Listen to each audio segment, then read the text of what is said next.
अस्सलामुअलैकुम स्टूडेंट्स, ये मैथ 100 के प्रैक्टिस क्वेश्चन है जो कि लेक्चर 23 से स्टार्ट होके 25 तक एंड होंगे। ठीक है, तो वीडियो स्टार्ट करने से पहले मेरी आपसे रिक्वेस्ट है कि हमारे चैनल को सब्सक्राइब कर दें और कमेंट भी कर दिया करें ज़रूर, अपने फ्रेंड्स के साथ भी शेयर किया करें। अगर आप ये सारे क्वेश्चन कर लेंगे तो इसके बाद आपका पेपर बहुत अच्छा हो जाएगा। तो शर्त होगी कि आप अपने इन क्वेश्चन को एक दफ़ा अपने रजिस्टर पर भी प्रैक्टिस करें। अब ये क्वेश्चन बहुत ज़्यादा हैं, मैं एक एक तो समझा नहीं सकती, कुछ शुरू वाले मैं समझाऊंगी और बाकी फिर मैं वीडियो को चलाऊंगी तो आप फिर उसको रोक कर खुद कर लीजिएगा। अच्छा, हम स्टार्ट करते हैं। तो क्वेश्चन नंबर 1 है, find the equation of the line that passes through point 6, 7 and is perpendicular to line. ये उन्होंने हमें दे दिया 2x + 3y = 8 के। अच्छा, हमने ये इस चीज़ को पकड़ना है, स्टैंडर्ड फॉर्म को, तो इसको हमने इसमें लेके आना है और हमने सबसे पहले फाइंड कर लेना है स्लोप। ठीक है, जब हम फाइंड स्लोप कर लेंगे, इक्वेशन ऑफ लाइन का ये फार्मूला है y2 - y1 = mx2 - x1। तो इसके अंदर फिर हम ये पॉइंट्स पुट करेंगे तो हमारा आंसर, हमने बस इस तरह आना, इससे आगे हमने सॉल्व नहीं करना। मतलब ये x है ना, 6x है और y 7 है, तो हम यहाँ से स्लोप फाइंड कर लेंगे। तो वहाँ पे स्लोप लगा देंगे, यहाँ पे 6 लगा देंगे और यहाँ पर 7, तो ये हमारा आंसर निकल आएगा। उसके बाद नेक्स्ट क्वेश्चन है, अगला क्वेश्चन, क्वेश्चन नंबर 2 है, जिसमें वो कहते हैं find the slope of the line through points -5, -2 and -6 और 7। यहाँ पे हमने स्लोप फाइंड करना है, तो स्लोप का फार्मूला है राइज बटा रन, यानी y ऊपर होगा और x नीचे होगा। y2 - y1 x2 - x1, ये फार्मूले आपने ज़रूर याद कर लेने। ठीक है, तो बाकी आपको इसमें कोई मुश्किल नहीं होगी, इजीली आप क्वेश्चन निकाल लेंगे। उसके बाद नेक्स्ट क्वेश्चन देखें, उसमें भी हमें वो कह रहे हैं स्लोप ऑफ लाइन हमने फाइंड करनी है। ठीक है, तो मतलब ये वाला जो स्लोप होता है ना, y = mx + c m, जो इसको हमने फाइंड करना है। तो यहाँ पे हम क्या करेंगे कि y को एक साइड पे कर लेंगे।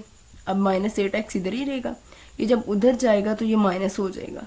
ठीक है, ये यहाँ पे देख लें, तो वो -8 से कट हो जाएगा। तो हमारे पास जो स्लोप आएगा वो 6/8 आएगा। तो 6/8 को कट करें 2 के टेबल से, तो हमारे पास आंसर आता है 3/4। उसके बाद क्वेश्चन नंबर 4 है, जिसमें वो कह रहे हैं find the point of intersection of the lines 2x + 3y = 7 के एंड 3x + 5y = 3 के। तो हम ये पहले जो इक्वेशन है 7 वाली जो है, इसको हम मल्टीप्लाई करेंगे 3 से और जो दूसरी है उसको मल्टीप्लाई करेंगे 2 से, तो हमारे पास एक ये वाली आ जाएगी। अब हम इन दोनों को माइनस करेंगे तो हमारे पास आएगा -y = 15 के। ठीक है, तो माइनस उधर चला जाएगा तो y की वैल्यू आ जाएगी -15। अब जो y की वैल्यू आई है उसको इन दोनों में से किसी एक में पुट करेंगे तो जो आंसर आएगा वो हम वहाँ से x की वैल्यू भी निकाल सकते हैं। ठीक है, उसके बाद क्वेश्चन नंबर 5 है, जिसमें वो पूछते हैं find the equation of perpendicular bisector of line joining the points. ये a दे दिया है और ये यहाँ पे हमें b दे दिया। पहले हम इसका मिड पॉइंट फाइंड करेंगे, तो मिड पॉइंट का फार्मूला है x2 - x1/2 और y2 - y1/2 के। तो पहले हम इसका मिड पॉइंट फाइंड करेंगे, तो फिर इसको इक्वेशन ऑफ लाइन वाला जो फार्मूला है बस उसमें लिख देंगे। उसके बाद क्वेश्चन नंबर 6 है, जिसमें वो यहाँ पे भी हमें उन्होंने ग्राफ दे दिया और कहते हैं आप स्लोप फाइंड करें। तो स्लोप का फार्मूला अगर हमें आता तो हम इजीली फाइंड कर सकेंगे। -1 और -2, 6 -8, माइनस प्लस हो जाएगा। ठीक है, उसके बाद क्वेश्चन नंबर 7 देखें, जिसमें वो कहते हैं find the centre and radius of the given equation of circle. तो ये इन्होंने हमें क्वेश्चन दे दिया x + 5 की स्क्वायर + y - 3 की स्क्वायर = 36 के। तो ये सारा करने के बजाय हमें यहीं से पता चल रहा है जो रेडियस है वो 6 है और जो सेंटर है वो एक तो x + 5 है ना, तो अगर x इधर ही रहे तो 5 दूसरी साइड पे जाएगा, तो ये प्लस है तो वो माइनस हो जाएगा। तो एक 5 है, मतलब x हमारे पास 5 है और सेंटर में जो आ जाता है। अब y = 3 के, तो y - 3 के है ना, तो y इधर ही रहेगा, 3 दूसरी साइड पे चला जाएगा, तो हमारे पास आंसर आ जाएगा 3 के। तो ये जो है हमारे पास सेंटर आ गया और रेडियस 6 है। ठीक है, उसके बाद क्वेश्चन नंबर 8 है, are the lines 4x plus 5y equal है 6 के and 5x minus 4y equal है 2 के। कहते हैं ये पैरेलल है, परपेंडिकुलर है या फिर नेथर है। पैरेलल का मतलब होता है जो सेम हो, यानी अगर एक साइड पे 2 है तो दूसरी साइड पे भी 2 हो, इसको हम कहते हैं पैरेलल। परपेंडिकुलर किसे कहते हैं कि अगर एक साइड पे, जैसे यहाँ पे है ना, ये परपेंडिकुलर है क्वेश्चन। क्यों? देखें, एक साइड पे -4/5 है तो दूसरी साइड पे 5/4 है, तो इसलिए जो क्वेश्चन है ये परपेंडिकुलर है। ये नीचे भी आप देख लें, ठीक है। उलट हो जाए और सेम सेम हो तो उसको हम कहते हैं परपेंडिकुलर। हम यहाँ पे ये वाला फार्मूला यूज़ करेंगे, स्लोप इंटरसेप्ट वाला फार्मूला। पहले इसको लेंगे, तो हमने स्लोप फाइंड करनी है ना। स्लोप फाइंड करके अगर इनके आंसर सेम आते तो हम इसको पैरेलल कहते। अगर अब ये कैसे आए हैं ऊपर नीचे और ज़रा डिफरेंट है तो हम ये कह सकते हैं परपेंडिकुलर। अगर ये भी कोई और होता और ये भी कोई और होता, मतलब डिफरेंट डिफरेंट बिल्कुल ना एक जैसे होते, तो हम कहते हैं ना ही तो ये पैरेलल है और ना ही ये परपेंडिकुलर है। उसके बाद नेक्स्ट क्वेश्चन है क्वेश्चन नंबर 9, जिसमें वो कहते हैं given the equation of lines. ये एक उन्होंने लाइन दे दी है और एक ये वाली दे दी है। कहते हैं ये जो लाइन्स है ये इंटरसेक्ट है। क्या ये इंटरसेक्ट है? इफ़ दे डू, अगर ये हैं तो find the point of intersection. ठीक है, तो मैंने आपको बता दिया पैरेलल परपेंडिकुलर क्या चीज़ होती है। ठीक है, अच्छा खैर आपने भाई एक लाइन लेनी है तो आपने उन्होंने फार्मूला, फिर ये इंटरसेप्ट वाला फार्मूला आपने अपने माइंड में लिख लेना, ये बहुत इंपॉर्टेंट है। तो यहाँ पे भी आपने स्लोप फाइंड करना है। हमें ये एक स्लोप मिला है और ये मिला है, तो ये डिफरेंट है। ठीक है, मतलब ना ये पैरेलल है ना ये परपेंडिकुलर है, तो ये मस्ट इंटरसेक्ट है। तो फिर हमने x की वैल्यू फाइंड करनी है और फिर y की वैल्यू फाइंड करनी है। वो हम कैसे करेंगे? जैसे ऊपर हम करके आए थे कि दोनों वैल्यूज़ को लिखी थी, माइनस किया था, तो एक पहले y की वैल्यू निकाली थी, जो फिर y की वैल्यू आई थी वो उसमें y की वैल्यू पुट करके तो हमें x की वैल्यू मिल गई थी। उसके बाद क्वेश्चन नंबर 10 है, जिसमें वो डोमेन एंड रेंज पूछ रहे हैं। ठीक है, तो ये उन्होंने यहाँ पे साइन की डोमेन, ये ARC का मतलब होता है एंटीलॉग ऑफ अ फंक्शन। ठीक है, ARC का मतलब होता है। अच्छा, यहाँ पे पैथागोरियन आइडेंटिटीज़ हैं, ये बहुत इंपॉर्टेंट क्वेश्चन है। अगर आपको ये मैंने कुछ फार्मूले भी लिखे हुए हैं नीचे है, यहाँ पे उन्होंने पहला क्वेश्चन दिया हुआ है tan square theta plus 1 equal है सीकेंड स्क्वायर थीटा के। तो हम पहले इन दोनों में से एक साइड को ले लेंगे, तो इस वाली को हमने ले लिया है। हमें पता है tan इक्वल है साइन ओवर कॉस के, तो sine over cos square plus 1 के हम फिर इसको आगे लेके चलेंगे। तो इसका हम क्या करेंगे, ये ले लेंगे, कॉज नीचे आ जाएगा, साइन ओवर। ये बहुत, अगर ये प्रैक्टिस करेंगे तो ये क्वेश्चन बहुत ईजी है। उसके बाद आप ये साथ वाला ये वाला क्वेश्चन देखें, तो ये मैंने इधर सॉल्व किया हुआ है, 1 plus cot cos over sine होता है। ठीक है, बाकी सेम जैसे ऊपर टेन है वैसे ये वाला है। नेक्स्ट क्वेश्चन देखते हैं, क्वेश्चन नंबर 12, जिसमें वो कहते हैं expand the sum and difference formula. जो फार्मूला भी हमें आने चाहिए। जो क्वेश्चन में फार्मूला है जिसमें उन्होंने पूछा sine A plus B and sine A minus B. तो sine A plus B equal है sine A cos B plus cos A sine B, sine A minus B sine A cos B minus cos A sine B. उसके बाद question number 13, use trigonometric identities to prove that. हमने इसको prove करना है। तो अगर हम ten over sign को लें तो साइन साइड पे हो जाए, तो पहले हमें टेन का मतलब पता है, टेन क्या होता है, साइन ओवर कॉस होता है। Sine over cos multiply 1 over sine, तो साइन साइन से कट जाएगा, आंसर हमारे पास आएगा 1 ओवर कॉस, जो कि 1 ओवर कॉस क्या होता है, सीकेंड के।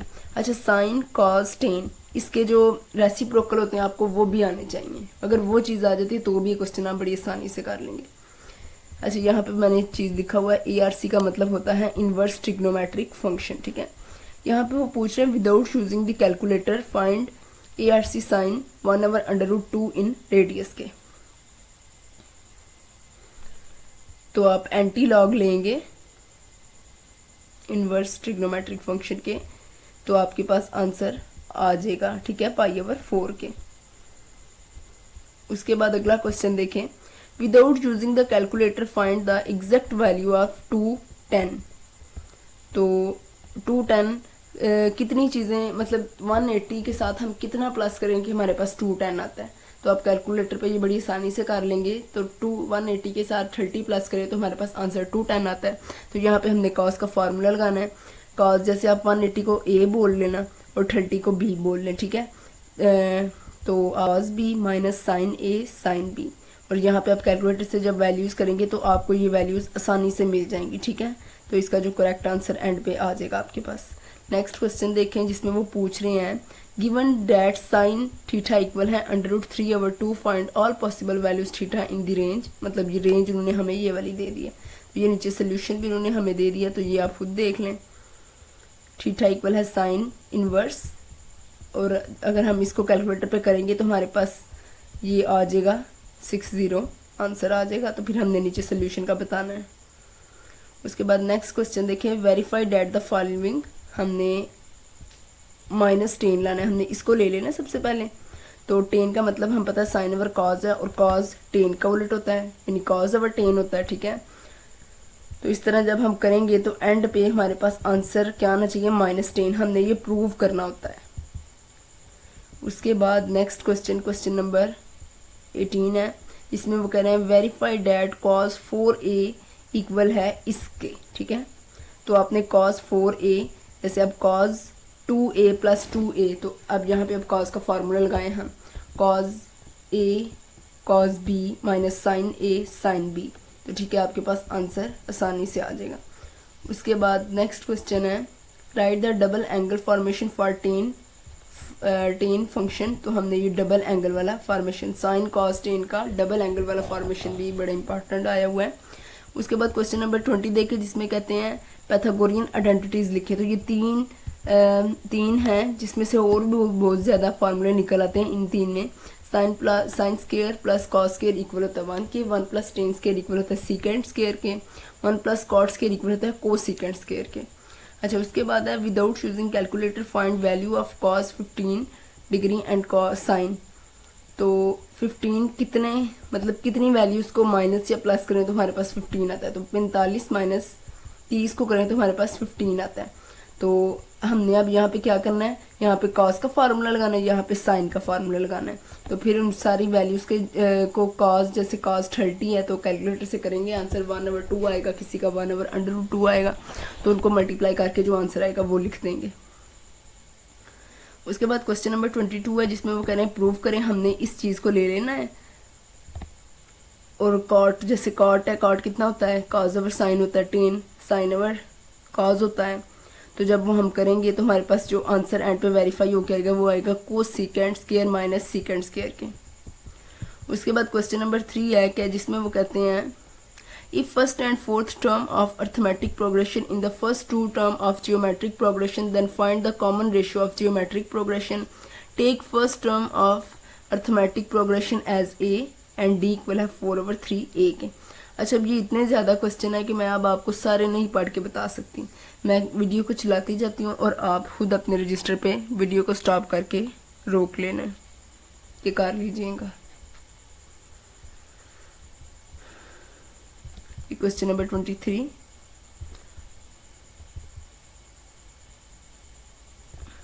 उसके बाद ये क्वेश्चन नंबर 24 है।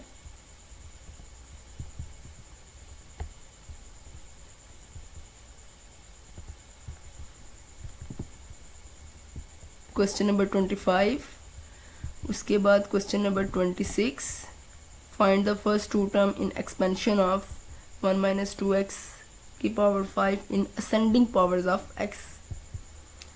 उसके बाद question number 27, find the slope of line which is passing through points. ये उन्होंने हमें पॉइंट्स दे दिए और कह रहे हैं कि आपने स्लोप फाइंड करना है। यहाँ पे भी उन्होंने हमें स्लोप ही मांगा है इसका। तो ये कौन सा हम फार्मूला लगाएंगे, इंटरसेप्ट वाला, y इक्वल है mx + c के। तो जो m की वैल्यू आएगी वो हमारा क्या होगा, स्लोप होगा। क्वेश्चन नंबर 13 देखें, 30 वाला, आर दी लाइन्स एक लिए x + 2y इक्वल है 10 के एंड कहते हैं कि पैरेलल है, परपेंडिकुलर है या फिर निथर है। तो ये जब हम सॉल्व करेंगे हमें तभी पता लगेगा। तो ये प्रैक्टिस करेंगे तभी आपको इन क्वेश्चन की समझ आएगी। उसके बाद 31 वाला क्वेश्चन है without using the calculator find the exact value of cos 150।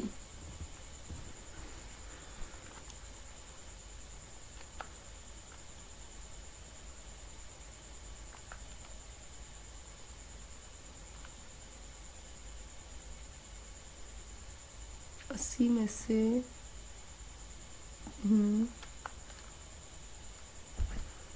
उसके बाद क्वेश्चन नंबर 32 है, find the relative frequency for distribution given below. Question number 33। उसके बाद question number 34, salary of an employ increased by 2%, 2.25% and 3% in 3 consecutive years. What is the average growth rate of salary?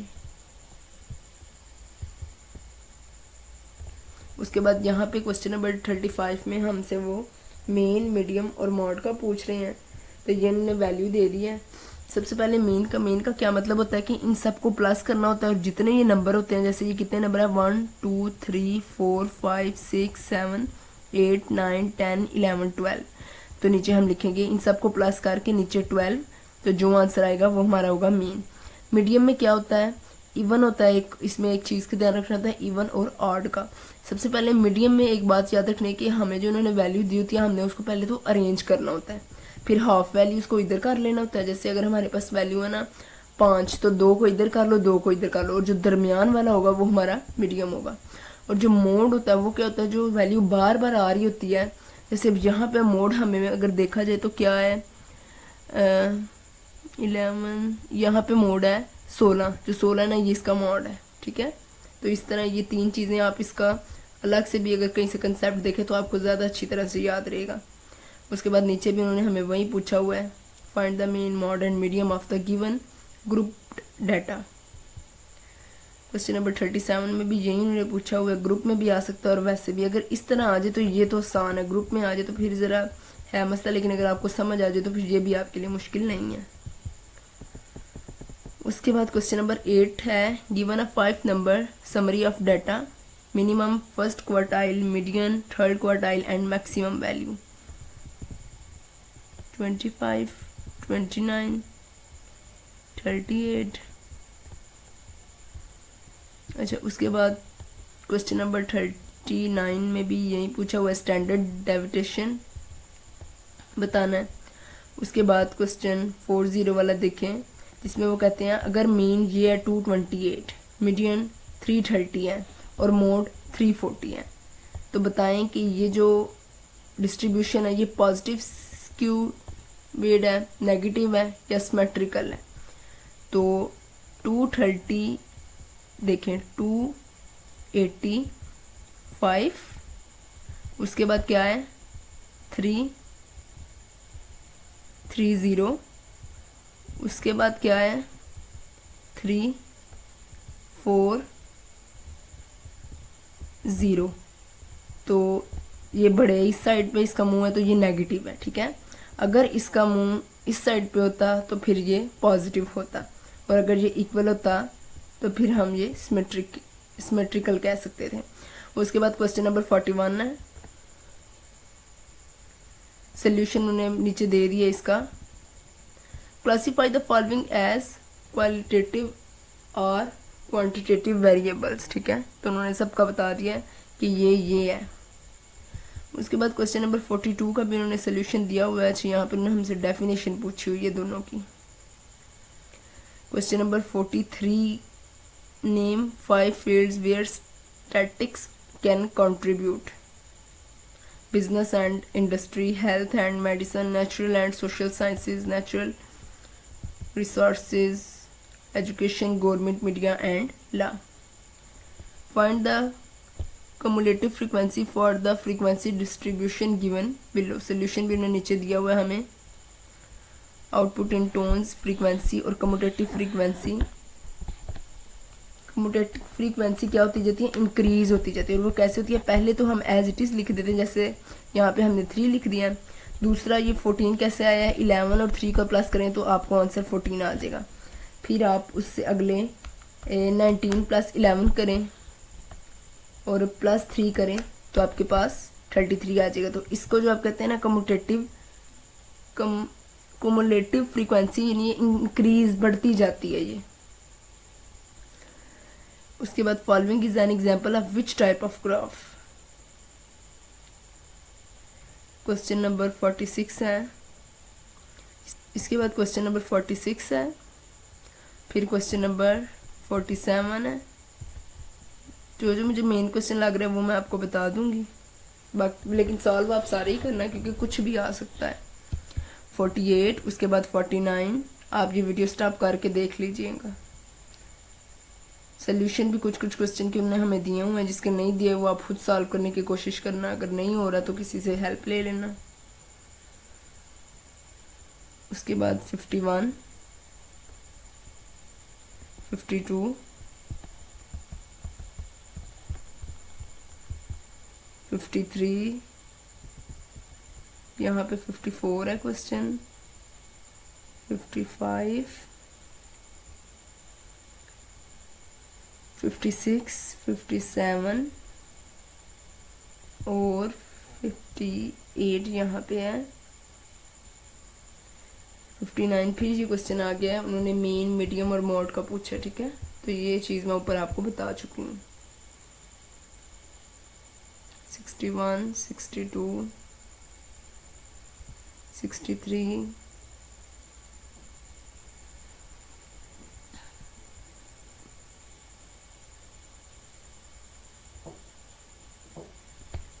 अच्छा यहाँ पे उन्होंने हमसे ना एक और चीज़ का स्टैंडर्ड डेविएशन, ये चीज़ भी आप ध्यान से देखिएगा। 69 क्वेश्चन, उसके बाद 70। तो ये मेरे पास एक फाइल थी जो मैंने सेव की हुई थी, मैंने कहा था इस पे क्वेश्चन समझा दूंगी। 72 क्वेश्चन। अच्छा ये फार्मूला बहुत इम्पोर्टेंट है। Mean and medium of frequency distribution are 18 and 25 respectively, यानी ये 18 जो उनसे मेन है और जो 25 है वो मीडियन है। तो हमने फाइंड क्या करना है, मॉड फाइंड करना है। तो उसके अंदर वैल्यूज को पुट करेंगे तो जो आंसर आएगा वो हमारा मॉड होगा। उसके बाद क्वेश्चन नंबर 73, ये अब लास्ट क्वेश्चन है। ये देखिए मैंने कहा था, ऊपर बताया था कि अगर इसका ये जो मुंह होता है ये वाला, अगर ये ऐसे होगा तो फिर ये नेगेटिव होगा। उसके बाद क्वेश्चन नंबर 74, फिर 75, ये इतने ही क्वेश्चन थे 75 तक। तो अगर आप ये क्वेश्चन सही तरह से करेंगे तो मुझे यकीन